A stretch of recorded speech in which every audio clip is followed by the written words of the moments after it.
Awesome. So yeah, as I said, welcome again. My name is John Guevara. I currently run Chucky Marca. Chucky Marca is essentially an art library project tasked to gather and share resources related to Native Caribbean Latin American art histories and contemporary art. We have plans to include more discourses in the future, but resources given, one task at a time. We do a variety of programs, such as workshops, open calls, reading groups, residencies, exhibitions, etc. This summer, we are piloting this Muña Art Writing program, which is the reason why we're here tonight. We are based in Chicago, the traditional recognized homelands of the Council of the Three Fires, the Dawa, Ojibwe, and Potawatomi nations. And as we align our projects with reparation and abolition efforts, we want to inform everyone that land east of Michigan Avenue in downtown Chicago is unceded land and violates the standing 1833 Treaty of Chicago with the Dawa, Ojibwe, and Potawatomi peoples. Additionally, understanding that Illinois will be the only Midwest state not criminalizing residents releasing a pregnancy, we want to share to Chicago-based organization providing assistance in travel, meals, babysitting, etc. for seekers of abortion in the Midwest area. And we encourage you to donate if you can or spread the word about it, because I know we all run in communities who need abortion access. So I'll put it in the chat in a second, but it's Midwest Access Coalition and Chicago Abortion Fund. I'll also link an article if you want to read more about those organizations. So again, welcome. As I said, we're here today because of the Care and Criticism and Art Writing panel as part of the public programming for Muña. Muña is a 3-month art writing program providing cohort 6 writers the opportunity to critically and creatively engage with art writing strategies, reading, exercises, and conversations. This program is structured for writers to develop and refine their practices through writer workshop and peer review feedback. Muña is a program collaboration with Chicago-based online publication 60 Inches from Center. And the workshops are facilitated by critic, editor, and journalist Kerry Cardoza, who's one of our panelists for tonight. They'll be moderating the conversation. If you don't know about 60 Inches from the Center, 60 Inches from the Center is a collective of writers, editors, artists, curators, librarians, and archivists who publish writings and produce collaborative projects about artists, archival practice, and culture in the occupied lands in Chicago and the Midwest. Muña is funded by the Hyde Park Art Center's Artists Run Chicago Fund 2021. And this panel is the second last public program for this season, for this Muña season. It's the pilot season. It's been great. I've been enjoying it. So I appreciate everyone coming tonight to share in the knowledge wealth that we have going this summer. Karen Criticism and Art Writing panel. So tonight we will all be in conversation with art critics, editors, and journalists Claire Voon, Barbara Calderón, and Kerry Cardoza about the responsibilities of art criticism, how to navigate art publishing, and how to approach art writing with care. Thank you all for coming today, and I'll pass it on to Kerry to start the conversation. Everybody enjoy. Thank you so much. Awesome. Thanks so much. I'm Kerry. I'm going to facilitate this panel today. Just to reiterate the structure, we're going to talk for about 45 minutes, and then we'll have 15 to 20 minutes for a Q&A. So yeah, definitely remember your questions or put them in the chat as we go, and when we'll get to them. We're just going to each introduce ourselves really briefly. My name's Kerry. I'm based in Chicago. I'm art editor at New City, which is a publication here. I'm also like a columnist for Bandcamp and a freelance writer, a member of the Freelance Solidarity Project, among other things. I'll pass it, Claire or Barbara, whoever wants to go.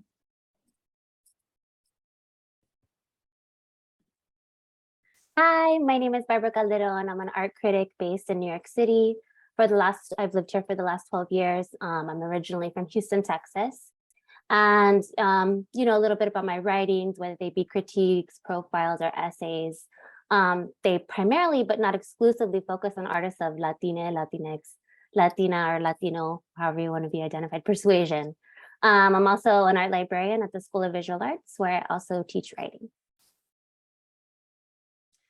Hi, I'm Claire. I use she, her pronouns, and I'm a writer and editor based in New York. I was formerly a staff writer at Hyperallergic, and during a short stint in Chicago where I met Kerry, was an editor at Chicago Magazine, and been freelancing for about 3 years now, writing for various arts publications. Awesome. So yeah, let's jump right into it. We have lots of good points to hit on, I think, tonight. So yeah, my first question is sort of like, maybe some of you saw the flyer for this program. I'll just put it in the chat.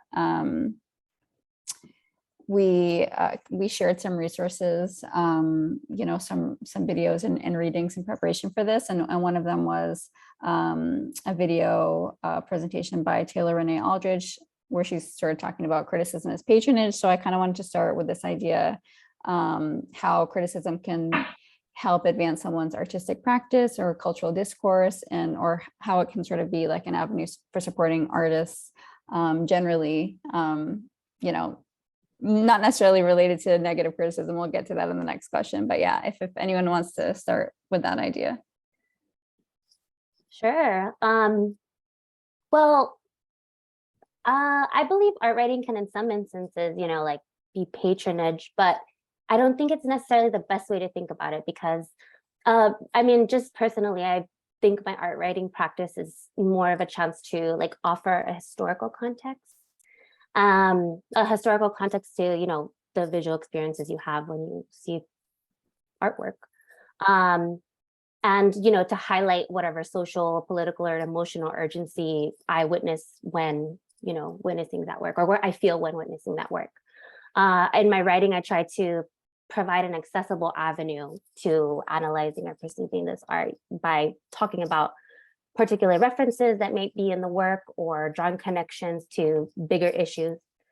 And, you know, yeah, sure, also like providing subjective opinions about the work, but that, you know, maybe one might find valuable. And I think that you know, you want an artist, if you're writing about a particular artist, to like the work that you write about them, to like the pieces. You want them to feel understood, you want them to feel seen or validated, but you're not writing for them, or I don't anyways. You know, I think that, you know, it's not like you're trying to make a friend, or you're trying to like bring the artist onto your side, or it's more about trying to emphasize and support an idea. So why do you choose to write something? What is the point of what you're writing? Like, know why you're writing. Yeah, for me, I often, and I would guess that all the writers in this room often question the value of criticism. And maybe I always wonder, you know, who is reading this? I'm always shocked and sort of surprised when I find out that anyone's read anything that I published. But I think like more and more, I understand that criticism is needed as much as museum representation and as much as sales. And particularly as artists' careers, especially artists of color, are being determined like things like auction records, you know, which can be really harmful in terms of boosting value too early, or placing pressure on artists, or allowing the wealthy to profit off trends without the artists benefiting from resales. And so I think inherently by writing, I think we're signaling something that there's something there. There's another kind of value beyond the market, whether aesthetic, social, political. And I really like Taylor's idea of criticism as patronage, because it's sort of this very generous way of framing writing as a way of contributing to value, you know, of helping to build an artist's archive. It's something, you know, to go beyond what we're doing, is going beyond the script of a press release or an artist statement. And we're sort of, I think, arguing in a positive review for a work's cultural relevance. And in addition to building an artist's archive, I think we are also gradually helping to build a canon, because sort of choosing to write about someone is making a decision to privilege their work, and in doing so, helping to not write them out of history. I think criticism is one way of making more visible an artist's practice.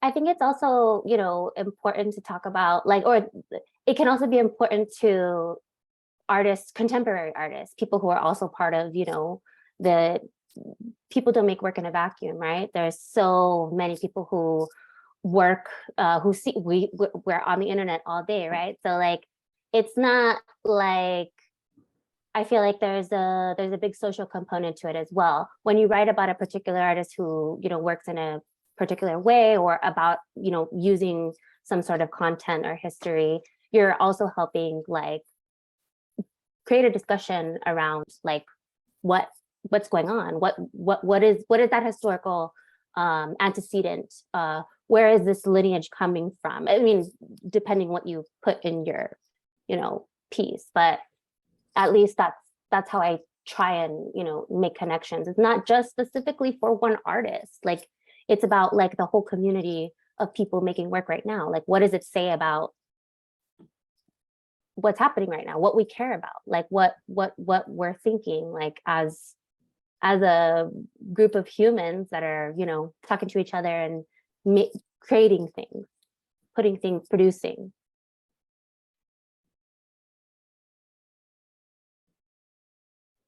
Do you sort of see the work of writing about an artist, or like choosing to write about a particular artist or exhibition or project as, you know, do you think of it differently now that sales or like the marketability of an artist is seemingly so divorced from, in many cases, from criticism, or from like whether they've had an, you know, a museum exhibition or whatever? Do you think of like the role of a critic differently in this context, or do you sort of see it, you know, you're still sort of focusing on writing criticism in the same way? I mean, I feel like so much art writing is driven by, is commissioned by these power players. You know, like you just have, okay, we need a catalog essay, we need something to be written to promote this artist for auction. And there is a danger there in just being like, okay, yeah, we're just going to have this flat discourse about this work. But then that's the thing that really helps to sell an artist, which is kind of a gross way of thinking about things, but sell an artist's work. And so to sort of have an independent approach to it, I think is incredibly valuable. And yeah.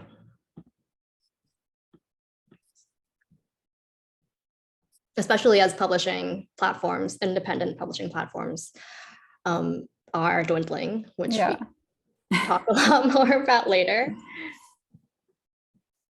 Definitely. I feel like pitching and like coming to an idea outside of like being commissioned for it, or, you know, writing like a piece that's going to be, you know, that is part of an institution, like you said, like a catalog essay, or, you know, I'm writing something for the Guggenheim right now for their blog. It's so different. Like you need to be able to diversify your outlets, and, you know, as an art writer, like be able to like have a bag of tricks, you know, like you have all these like ideas and you pull from them, and, you know, go to different outlets in order to publish. Because I mean, you get caught up, like if you get caught up in a specific type of writing if you're only writing for, you know, a certain publication. Even, you know, when you talk about audience too, I think we should definitely revisit the idea of like, yeah, who we're writing for. Totally.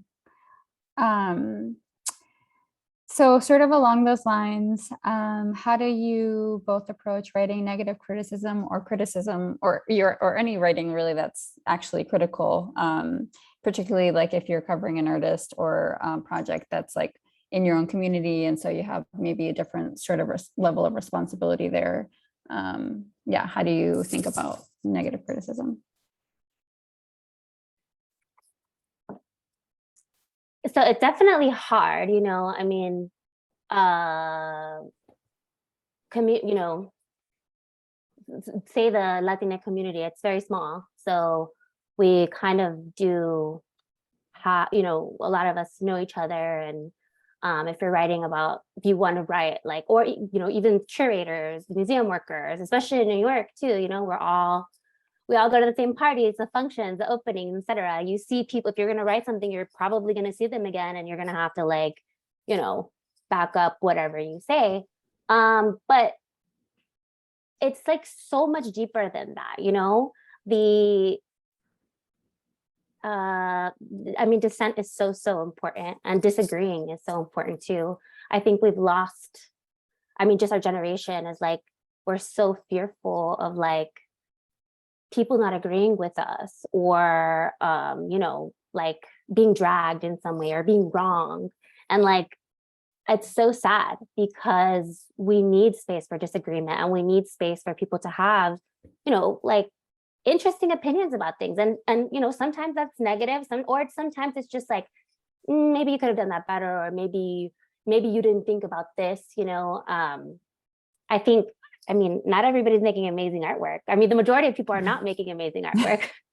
So as critics, I think, you know, we have to challenge artists to be better. Like that's the point of, I guess, negative criticism, or, you know, constructive criticism. You want to challenge artists to maybe consider different perspectives, or acknowledge when they're not going deep enough, or when they're doing something appropriate or didactic, or, you know, it's, you know, something that just doesn't hit.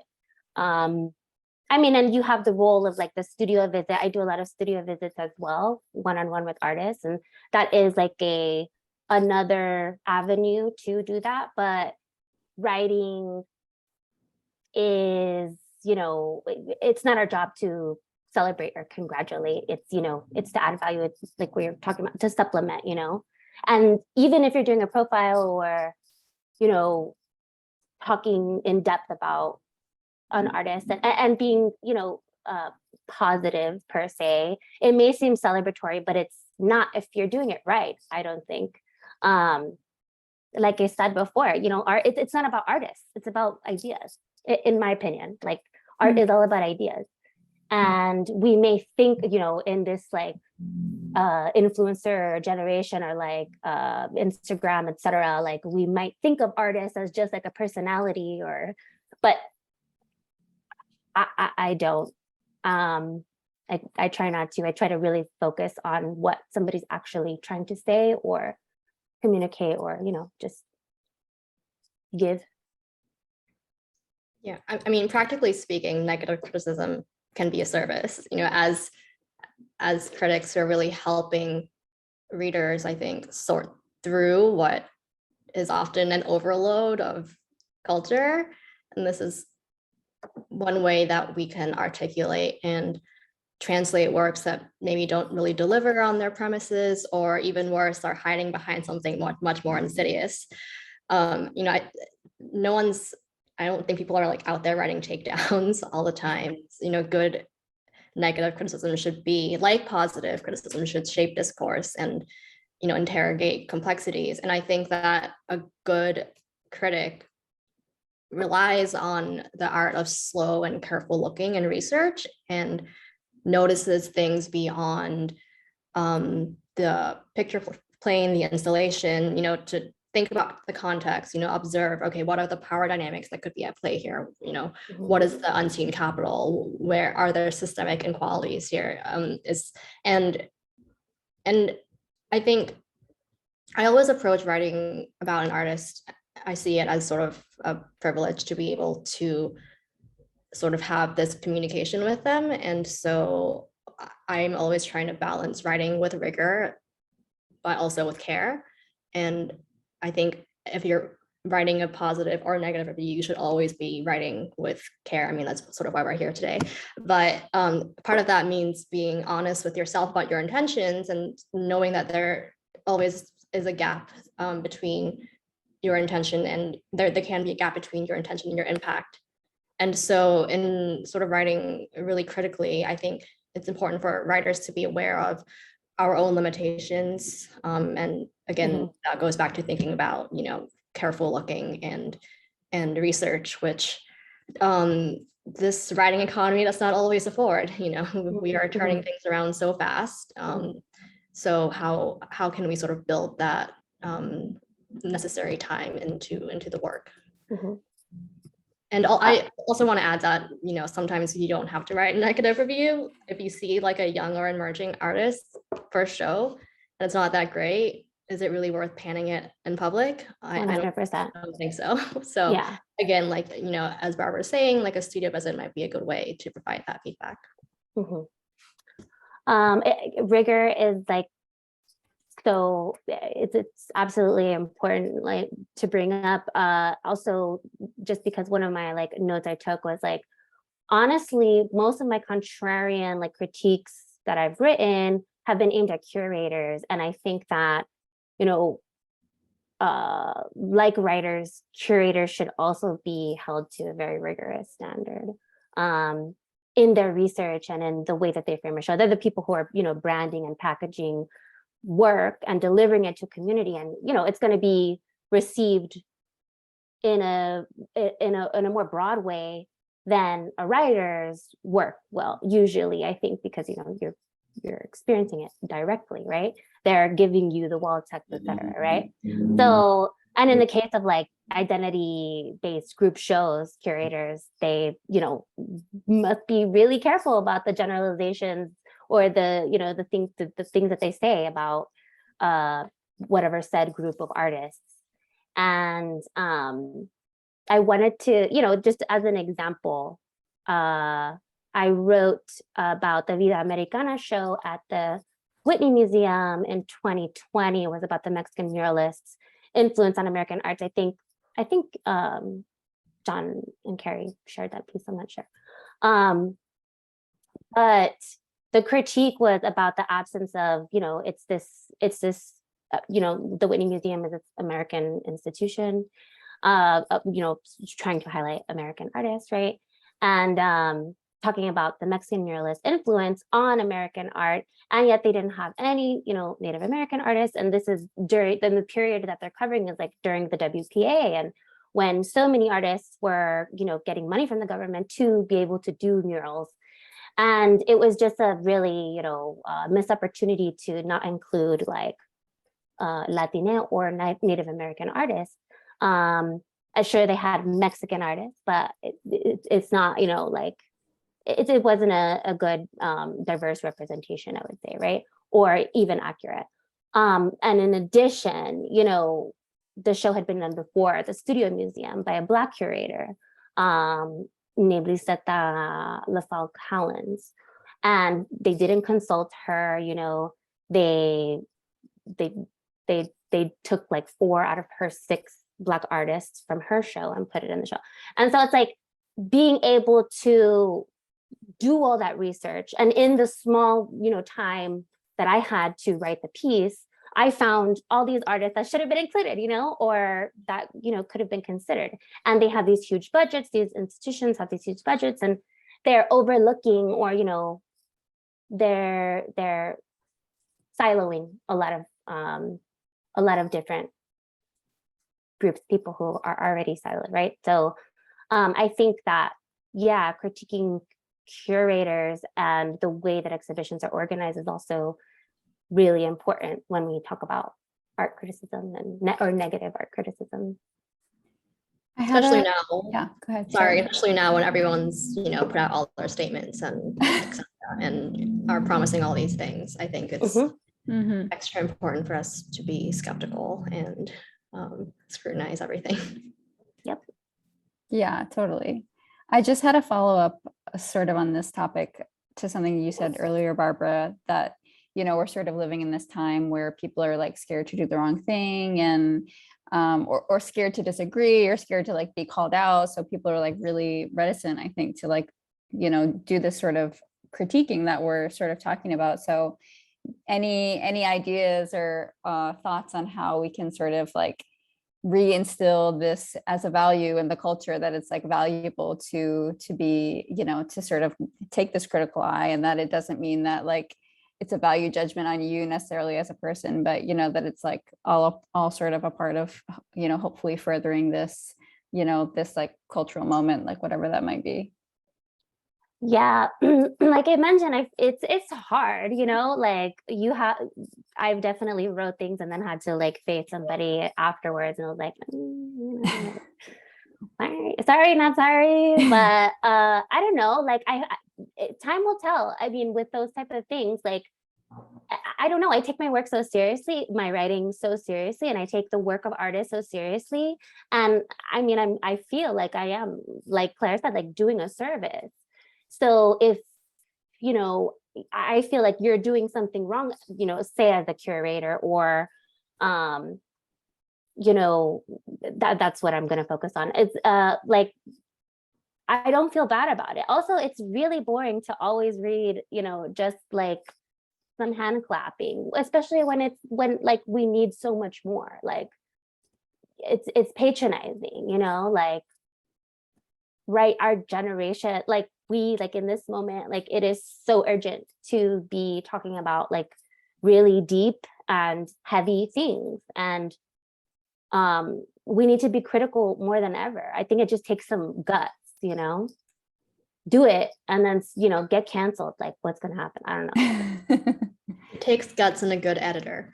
Yeah, that's because I mean, there's so many publications that rely on ad funding, and there are instances where you might want to write about a review, and then they're like, actually, no, you can't, because this gallery is trying to pull their ads or something. So again, there's just unseen power just swirling around all of this. Yeah. I mean, that's why I value my independence so much. Like, as like the freelance writer, independent writer, like I can't be tied to an institution, or sure, I'll do like the catalog essay, the blog, once in a while. It's good money, but being free to kind of like move around is so essential for me. That's the other thing. The good money is always from commissions, where you have to, let go of being negative if you want to say something negative. So it's really hard to find that ideal place to publish, because I feel like we're always giving up something of ourselves. Yeah, that actually segues really nicely into the next question, if we want to go in that direction. Is that okay? Yeah. Okay. Yeah, can we talk a little bit about how we navigate the art publishing industry, knowing that many publications are white-led, that have white editors, and oftentimes like really arbitrary editorial guidelines. And on top of that, you're often not paid well. So yeah, how do you go about navigating those things? How do you decide like what to compromise on, or when to push back? Yeah, any sort of experiences or thoughts on that? How much time do we have? I mean, I feel like what I've like come to realize very quickly is that we, especially, if you're a writer of color, you're always writing within structures of power. It doesn't matter if you're on staff. It doesn't matter if you're a freelancer. Even though we have some kind of authority on the page, you're always still answering to an editor, or maybe even a top editor-in-chief, publisher. And so the yearn to an intention to write ethically, whatever that means to you, has always been negotiated within these really frustrating systems. So, for example, something that I always think about is, how do I reduce laziness in language? But that can really only go so far depending on your editor, who will probably be white, who may have their own parameters like word count, who may underestimate the intelligence of your reader, who has total control over what headline to give your article, how they want to promote it on social media, etc. And I think something that happens in many publications is that they will edit you to make your voice their brand of digestible. And it's very common. I feel like Kerry and I, we talked about this before, editors telling us our ideas won't interest their general audience, or how we write won't be understood by their audience. And, that really means like, okay, your audience is probably white. Yeah. Or will offend your audience, like, which is, or they want you to hype up, whatever's trending at the moment, or the identity aspect, like, oh, this is so queer. This artist is like, making queer art, or like they're so like Latino, like let's bring out the nopales, like it's like they want you to highlight those aspects of things, or they, just they'll change your whole angle, which is really, really frustrating when, you know, I feel like a lot of white artists are given like the chance to be more vague, you know, I guess vague is the wrong word, maybe more like abstract. I mean, generally, like, or non-literal, right? Like, I feel like editors tend to like really push writing about artists of color into very what they think their audience can understand exactly. Yeah. And Sort so of like they're politicizing it. Yeah. Or yeah.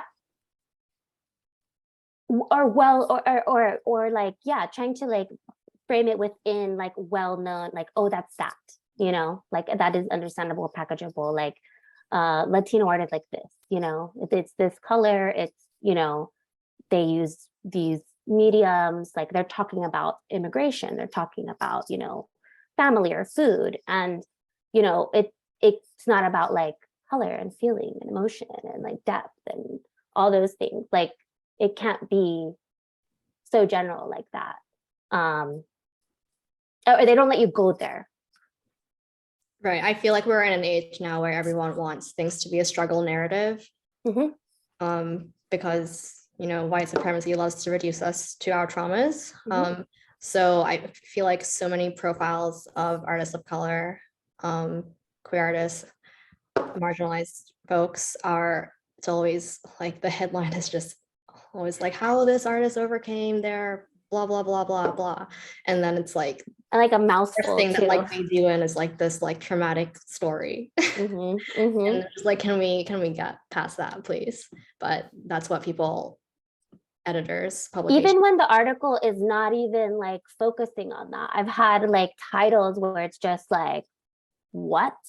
That's what you got out of it? And it's highlighting all the traumatic or, you know, that struggle narrative, that part. But, you know, like, I feel like we complain about all these power structures and they're real and everything, but also like as a writer, like, don't give up your agency, you know, don't give up, say no, have boundaries. When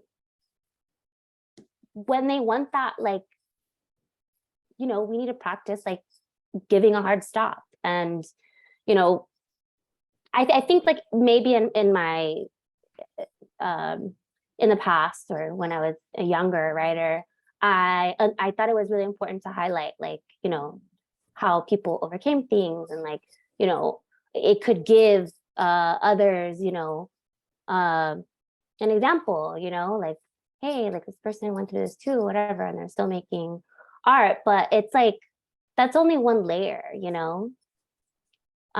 We need to go deeper. Don't give them that narrative, you know, like pull something else out. There's so many obscured histories. Like, I mean, I feel like my work is about like drawing out that lineage and pulling out those histories that have been stolen from us, that have been hidden from us, and, you know, siloed by historians. And they're there. You just gotta dig a little bit and you'll find treasure. Yeah, I mean, I think there are certain battles that we can really fight, and that a lot of those are things that I think about as maybe you think of them having a micro impact, like really specific word choice or things like style. You know, I think those are sort of the easiest battles that we can pick, and that's why I really try to be as intentional as I can around word choice and even something as small as like a hyphen. You know, it's I like just pushing back against things like, okay, you don't really mean Asian, you mean Southeast Asian. Yes. You don't really mean like masters, you mean enslavers. And or like the term like Black bodies. I feel like people love using Black bodies now. I'm just like, no, like we mean Black people.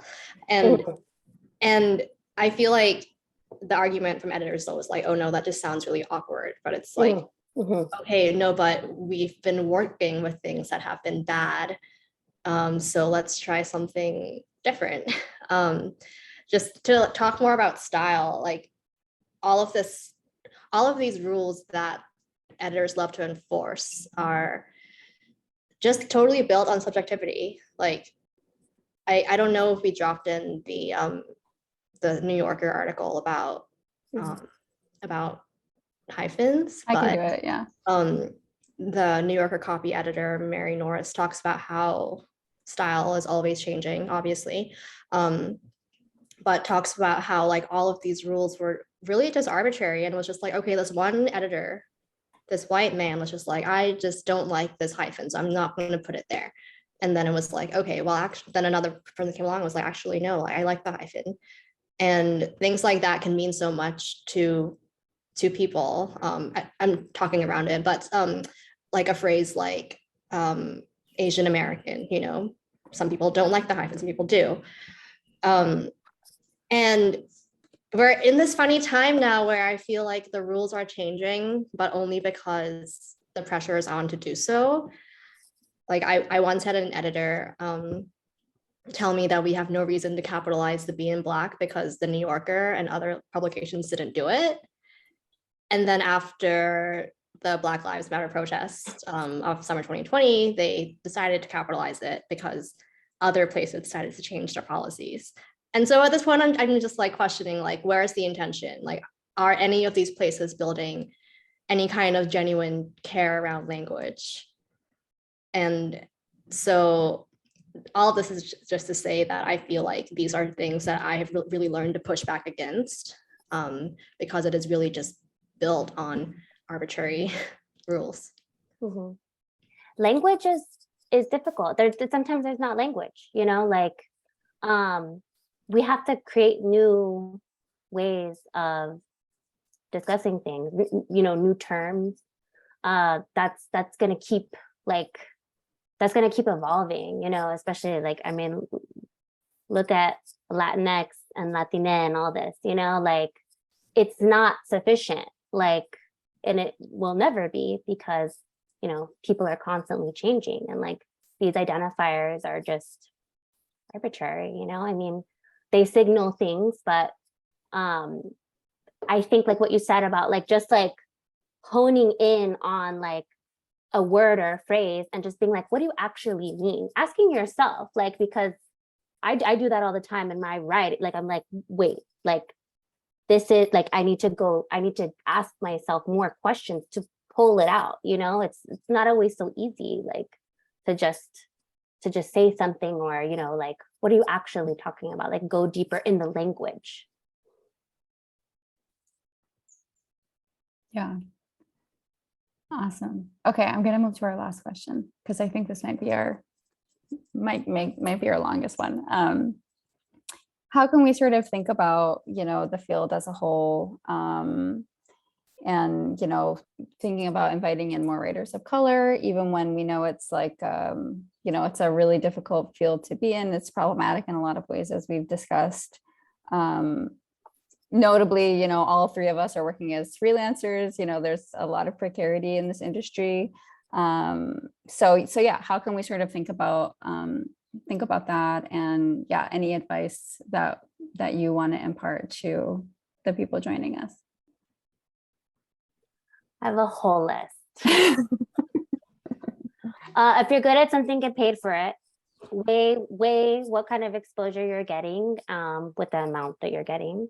Yeah, I mean, I said it, like exposure, sure. Like, you know, sometimes like when you can publish in a print publication, like that's really cool. Like what kind of readership is that, you know, is that publication giving you? Who are you getting at? What audience you're getting access to? And then, you know, and then weigh it also out against like, hey, like you know, we should really like try and write for POC owned or publications with POC editors, like, and maybe they don't have the same budget, but you know, we need to be able to build like these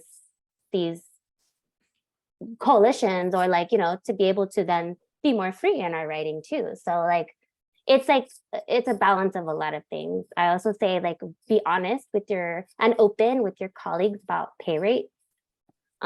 Share opportunities with people whose work you respect, and don't share opportunities or contacts with people who you don't respect. Go ahead, Claire, you could give some and then I could come back to me. Just to like add on to that, like learning how to say no, I think is an amazing power. And sometimes you can't say no because, yeah, maybe you've been pitching and pitching and pitching, and then you finally get one thing and they're like, we can pay you $50. But I think just being aware that there are all of these invisible forces at play, or not invisible, but hard to see if you're not part of the publication. Just being aware of those is really important. And to do that, I think it's just being part of a network of writers who will be transparent with you about, okay, this editor did this to my writing, don't work with them again. And yeah, I pay transparency as well. I would emphasize that as well. But I think to answer your question, I think it's tough because I think what we're really asking is like, how can marginalized voices survive in an increasingly marginalized field? Because the art world has money, like it has so much money, but not for writing. And so how can we build and support these structures to support really good criticism? And I think for me that means you're paying someone well, and you're editing them well, and you're also promoting their work in a way that is faithful to what is on the page. But as I mentioned, like just this rise of power in auction houses and art fairs, and it seems like a lot of the writing is being powered by them. And then there's this decrease in art publishing, where you have places like the Tribune getting rid of all their arts critics. I mean, major newspapers don't have arts critics anymore. And even like sort of more experimental, but albeit still institutional publications like the Walker blog or SF MoMA's Open Spaces, where you sort of saw more creative, fun writing. Those are also no longer existing. And so sometimes it just feels like the people who pay the most are these commission texts where the writing is just a transaction. And as I have been saying, you write about the artist, but you can't really critique them. And as there are fewer staff writer positions, there's also this increased pressure to just churn out content. I mean, even when I was at Hyperallergic from like 2012 to 2015 or something, I was getting published regularly and like had a decent salary, but like the time constraints and the expectations to write 10 articles a week, sometimes 12 articles a week, meant that the quality of the work was not that good. And I feel like I could really only start measuring my own growth after I quit. Yeah. Go ahead.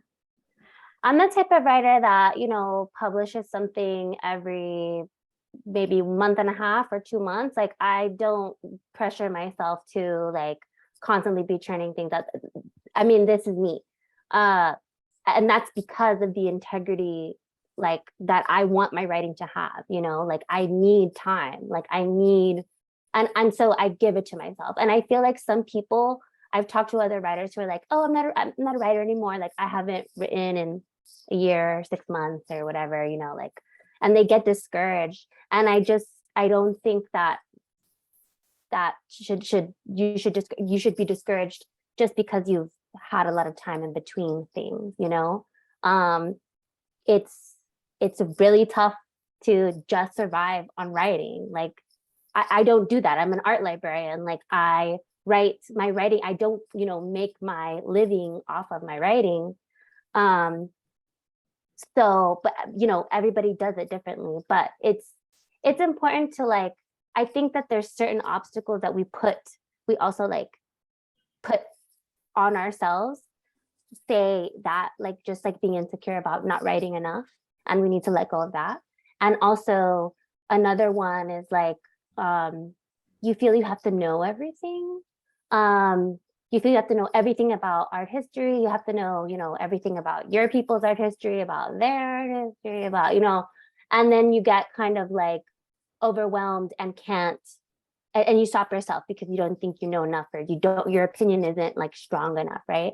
But I would just like, as another piece of advice, not to do that to yourself. Acknowledge your blind spots and move on. We're like, as writers, like we're students for the rest of our lives, like and constantly like digging for things and learning about things. And it should never, like, if you don't know about something, it should never stop you from engaging in different or new art forms or histories or moments.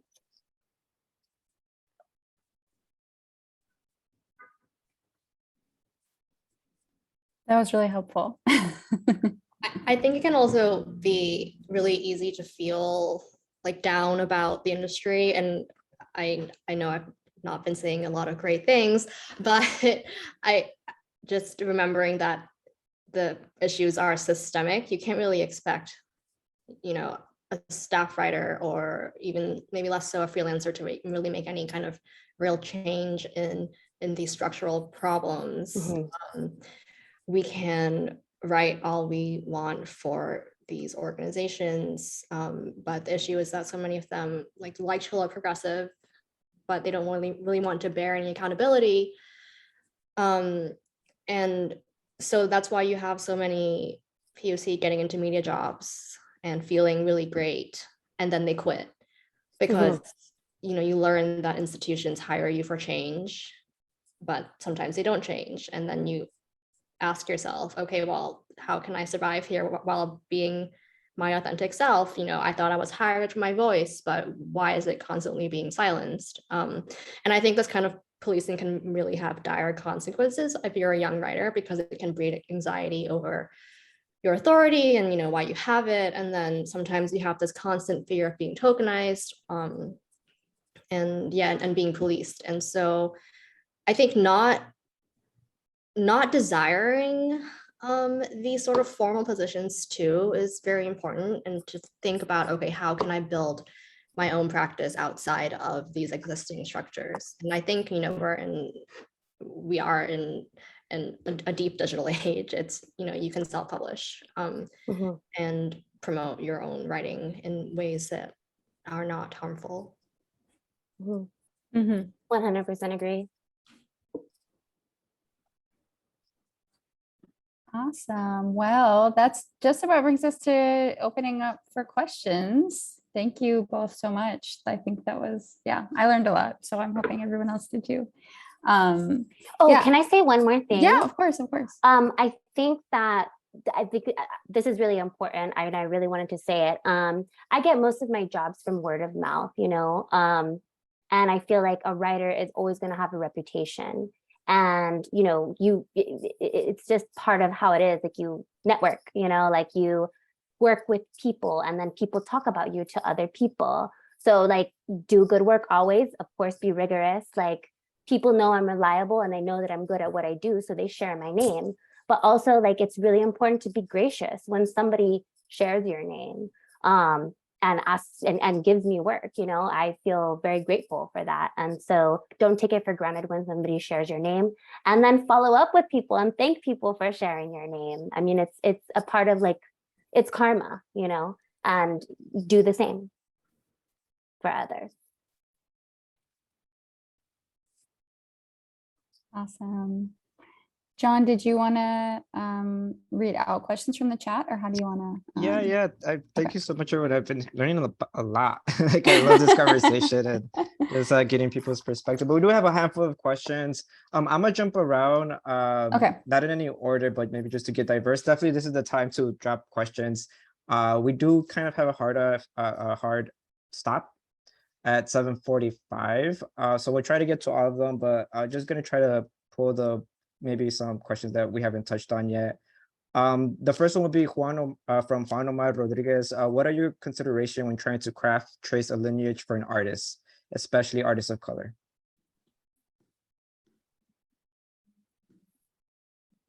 Like research wise, like how to research?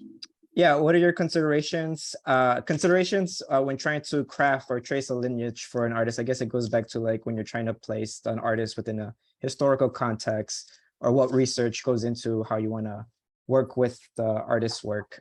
It sounds like that's what's coming from. For me, it's remembering that there are always silences in the archive. Mhm. That's one. So to know that you can research the hell out of something, Mhm.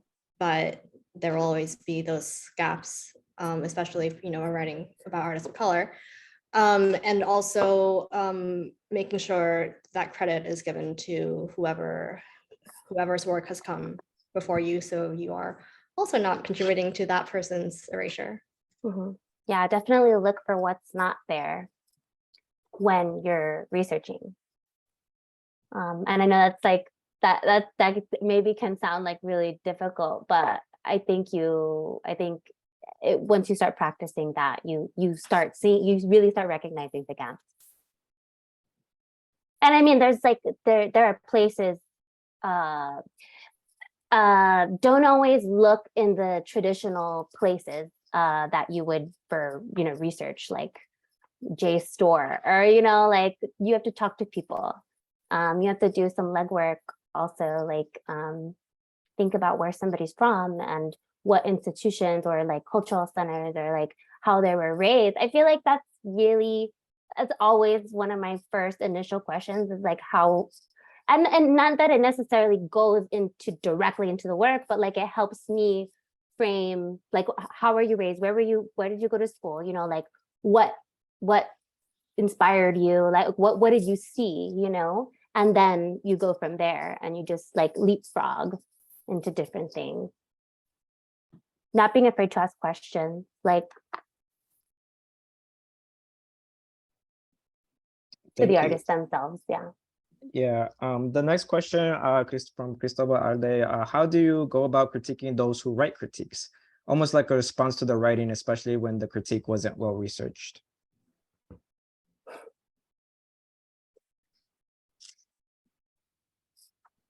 I mean, there are instances of it, where like there's a retort or like a letter to the editor, or like even what is it, the Philip Kennicott and debate with the filmmaker, the Chicano filmmaker. Oh, I'm forgetting his name.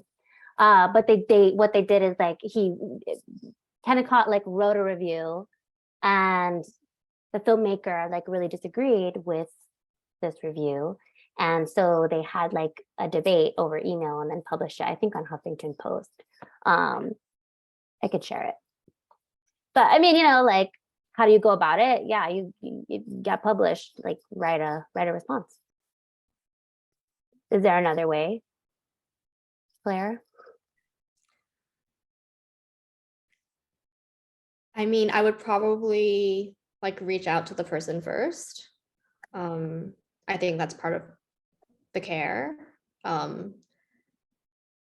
But it really depends, how bad is this critique? If it's someone being incredibly racist, then yeah, put them on blast. But I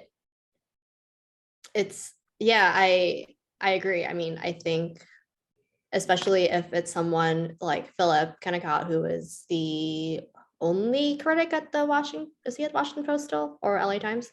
I think Washington Post. Someone who is in that seat of power and has had that seat of power for a very long time, Pulitzer Prize winner. And I think it's really important to push back. So I would go about doing it. Next question, and this was just it's hard to choose which one, but I'll just say this one because do you think the pressure from editors and institutions to highlight issues of identity when writing about artists affects the work the artists are making, i.e. encouraging artists to fit their practice into specific narratives, potentially changing what artists are making? Like, how, I guess the question reframe would be like, how careful are you like to not reframing in terms of like, are you changing the artist's work with your critique? And I guess the the connection to like how editors are pressuring you to fit a narrative, if I'm translating that right.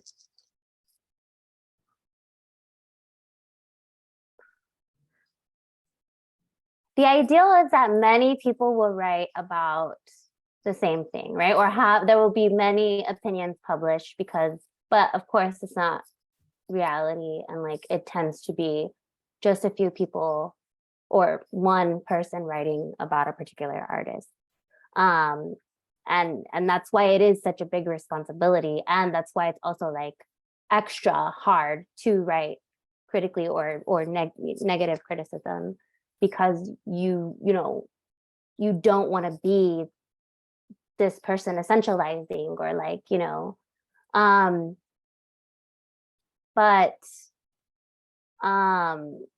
in terms of changing what artists are making, I mean, I think there is an unfair pressure that comes, not that we intend to, but the artist and curator Betty Cano has sort of described it as the claustrophobic effect of focusing on identity. And I think that really captures, again, the pressure and anxiety that artists can feel when their work only gets talked about in these ways. But a lot of artists recognize that that's sort of what, unfortunately, makes sells. them desirable. Yes, sells, and also makes them, get put into museum collections. So yeah, I think it does affect the work that artists are making. I don't know like what the solution to that is. I think part of it is just, again, being careful about how we write things, how we structure things, and again, not make it all a struggle narrative, to maybe if an artist is getting written about a lot, think, okay, how can I reframe their practice in a different way? How can I explore a different angle of their work? Complicate it. Yeah. Yeah. Thank you. There's a few questions, maybe more about like your editing experience. I think this one might encapsulate a few questions that are, have y'all experienced difficulty with editors when pitching the editing process, negative critical reviews? How have you navigated that? There's a few questions on that regarding also like how to navigate institutional negotiation. I think there's a couple of questions just wanting more, I guess, best tips for negotiating and navigating those editing process that you're able to share. Always ask for more money. They give you a number, ask for more. There's always more money. Ask for more money, make sure you have a contract. Make sure that there's a kill fee built into the contract, because there will be instances where you will just want your piece to just be, you just might want to remove your piece because you're not happy with the care that went into it on the editor's end. Always ask to review a piece before it goes up. Mm-hmm. Does that answer the question? Yeah, I think I could go to Eugene's question. Aside from the crazy expectations, can you share more about what it was like when writing as a full-time staff within institutions / publishers? What was the most difficult things, and do you feel supported by the team? That's for you, Claire, because I've never worked full-time.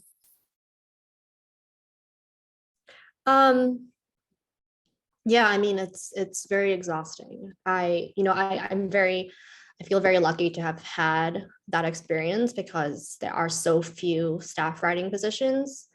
But even as a place that likes to frame itself as progressive, as hyperallergic, it just felt like we're doing this to get clicks, and we're doing this because we are, we have to answer to different stakeholders. And so when you're writing at that speed, it's like, okay, I'm not building enough care into this. I'm not, then that can be as small as misspelling someone's name, or getting their pronouns, that's major, getting the pronouns wrong. And I just wonder how we can rethink that publishing model, because obviously, to be able to pay people well, you need to get funding, and a lot of that comes from ads, and that means you need clicks. That means that you will probably need to write headlines that are quite silly. You'll be writing stories that you don't really care about often because lists work well. You are using language that caters more to SEO than to humans' needs. Yeah.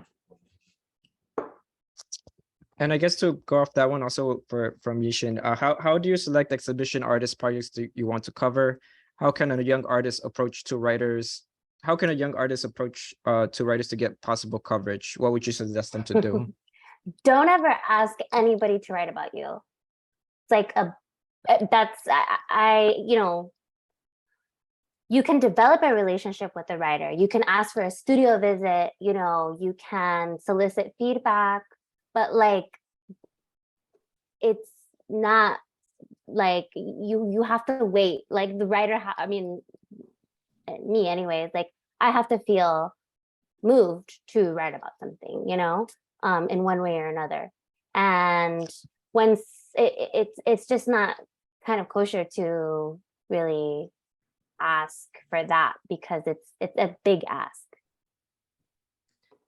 I don't mind it personally, only because I get so many press releases, and it's just like, okay, I would love for an artist. I actually think it's great when an artist advocates for themselves, and it's like, okay, you don't have the money to be paying a PR person, so how else, might you get writing? And I also understand that sometimes people are requesting reviews because maybe they're applying for some kind of visa. But I think it's really important to make sure that your email is very personal. When people have clearly done no research on the kinds of writing that you do, it's very obvious. And when it's just like a generic, you can tell it's a generic email. But I think that if you do choose to reach out to a writer, demonstrate that what their interests are, and to just, I don't know, not be forceful about it. Yeah, but I understand that sometimes artists are pressured to build a CV for sometimes straight up legal reasons. Can I add also, like, just everyone being like respectful of everyone else's like time and attention. Like most writers that you might be reaching out to are like freelancers, and so they're like, responding to emails, doing research, doing studio visits, going to see shows. They're not getting paid for any of that.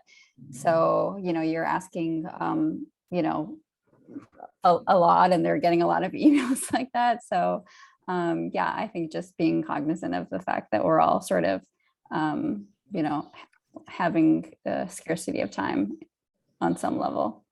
But if you truly feel like a writer would love your work, or would, really engage with your work in the manner that you want, I mean, you should reach out. You should invite them to your shows. You should, make sure that all the information is there when they need it. Mm-hmm. Yeah, totally. We have a comment here, I think more of a comment than a question, by Juan Omar Rodriguez. I'm thinking about criticism as a vital component of art discourse and cultural work, and the role of care in art writing. I'd imagine that criticism is supposed to be reciprocal between writers and artists. If any bit of writing changes an artist's practice, it's probably the artist's choice, which result in further discourse. Any comments on that? I think Juan also had like a follow-up question regarding the previous question about crafting, tracing a lineage for an artist. Part of the question was also about balancing the prioritization of other marginalized histories while also making sure not to refine difference as inherent to artists of color. Any comments to those?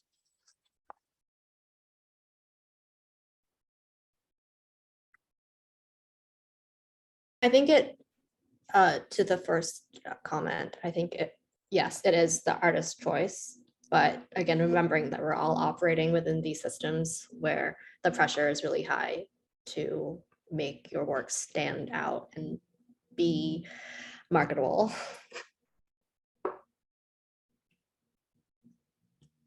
So I can empathize with someone who, you know, is changing their work.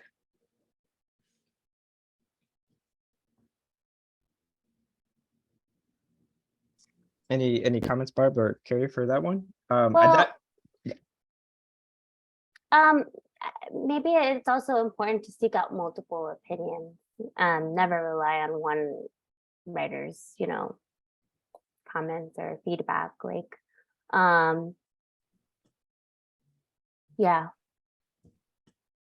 I would also add, I guess, you know, the importance of, you know, most publications require, you know, editorial independence, which often looks like not sharing the piece before publication. So, you know, I think there is an expectation of some writers or people or some artists or people that you might be writing about to sort of be able to look over the piece and give feedback, and that's usually not possible. So I think, you know, any further discourse that's happening is like happening after publication. You know, not to say that, like, you know, that's why it's so important to like be as accurate as you can and to like, you know, write the most like factual or, you know, accurate thing that you can, because there isn't like a back and forth in that way that I think some people imagine that there is, unless maybe you're doing like an email Q&A or something like that where it's a little bit different. But yeah, I would just add that. Exactly. Yeah. Like with an interview, like a Q&A interview. Yeah. That's where I would see that working in the way that they're discussing. Amazing. There's so many nuggets in tonight's session. Like, really appreciate everyone's knowledge. We're up here like at 7:42. As I said, this was planned for 7:45. So I think just the last couple of minutes, last minute words from Kerry, from Claire, from Barbara. Anything you just want to start signing off with? Before you do that, and thank you everybody for coming through. Yeah, I mean, yeah, any last words, and then we could just sign off. Oh, I mean, thank you so much, John Henry and Carrie and Claire. Like, this has been really, really awesome. I'm really happy to like be able to just talk. And I mean, having a community is so important too. So I'm really grateful for the opportunity and to, you know, keep in touch. And yeah, please, anybody who, you know, wants to keep talking or, you know, have a question specifically, you know, you can always email me. Feel free. Yeah, thank you so much for having me. And yeah, same, if anyone has questions about art writing or any like technicalities on, you know, how to pitch, who to not work for, I'm yeah, in a more like safe private space. Offline goss. Yeah, I just want to say thank you, everyone who joined us, and thanks to Claire and Barbara. I feel like, yeah, you were so generous with your knowledge and time. So thank you so much. Thank you. Awesome. Sounds good. There's a lot of just thank yous on the chat. Yeah, feel free. I'll stop recording. I think this is a good time.